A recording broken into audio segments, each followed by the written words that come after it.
membongkar rencana busuk oposisi untuk melemahkan ekonomi RI.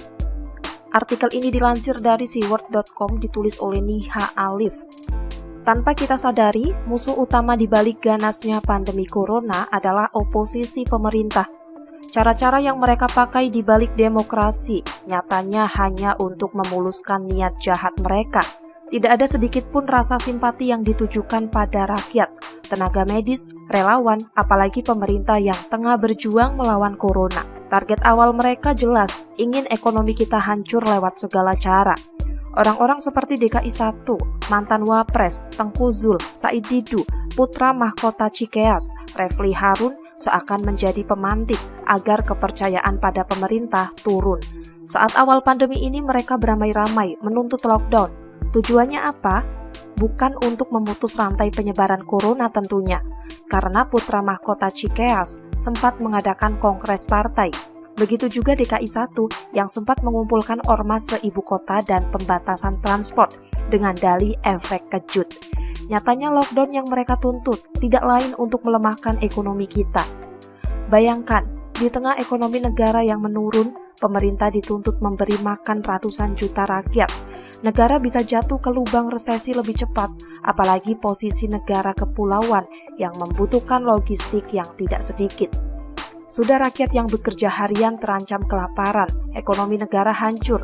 Akhirnya slogan Said Didu, saatnya ganti pemimpin yang akan dipakai menumbangkan Jokowi.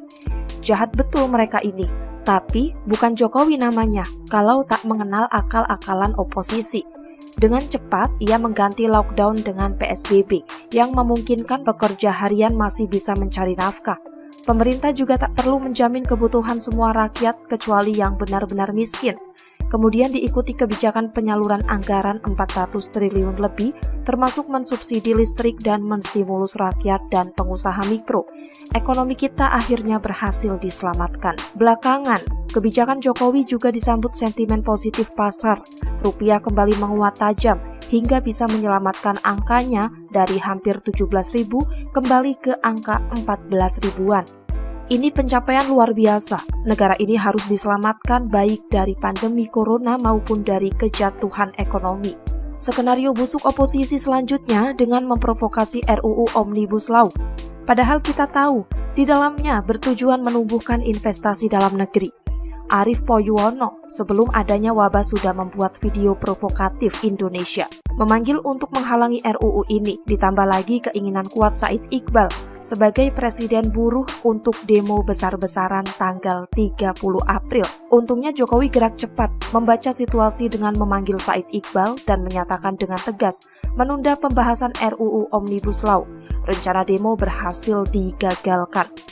Kini oposisi bermain isu TKA Cina yang masih diperbolehkan masuk. Padahal inilah kekuatan ekonomi negara kita, dan Cina sebagai mitra terbesar dalam investasi. Kedatangan para TKA kaitannya dengan pengerjaan baterai di Sulawesi. Ini akan menjadi energi terbesar di masa mendatang setelah era minyak berakhir. Indonesia memiliki cadangan nikel terbesar dan tentunya menjadi kekuatan ekonomi terbesar. Maka tak heran oposisi berteriak keras menolak TKA Cina yang pada dasarnya telah mengikuti prosedur yang berlaku. Tentunya pemerintah melakukan ini semua untuk menyelamatkan kita. Setelah isu TKA Cina, belakangan kita diberi berita permintaan untuk mencetak mata uang ratusan triliun. Rencana terjahat, meski dibalut kata-kata halus untuk menyelamatkan daya beli, kenapa harus mencetak 600 triliun? Apakah mereka tak belajar mengenai inflasi? Apakah dipikir rakyat Indonesia bodoh? Justru kalau permintaan itu dilakukan, yang ada, mata uang kita tak ada harganya. Sudah banyak PHK, daya beli rendah, ditambah uang beredar terlampau tinggi, hingga menumbangkan rupiah di hadapan dolar, dan akhirnya membuat harga barang melambung tinggi. Ini kan jahat sekali namanya. Untung pemerintah Jokowi tak sekonyol yang mereka kira. Jokowi bekerja dengan dua tujuan, menyelamatkan negara dari corona sekaligus memulihkan ekonomi kita. Makanya permintaan mencetak uang jelas diabaikan, termasuk membiarkan TKA untuk tetap bekerja dengan tentunya mempertimbangkan aspek kesehatan, tapi bertujuan mendorong ekonomi kita. Apa yang dikatakan Anies sebagai DKI 1, kalau pekerjaan bisa dicari, tapi nyawa tak bisa diganti, memang benar, tapi juga salah. Salahnya adalah kalau terus-terusan PSBB dilakukan tanpa pemberian stimulus ke pengusaha mikro yang ada PHK massal di mana-mana. Mungkin warganya tak meninggal karena corona, tapi mati perlahan akibat kelaparan. Apalagi dengan banyaknya PHK, jelas menambah banyak jumlah warga miskin padahal mereka tak tercatat sebagai penerima bantuan. Terus, di mana keberpihakannya? Akhirnya, kini kita tahu rencana para oposisi jahat untuk menjungkalkan ekonomi negara.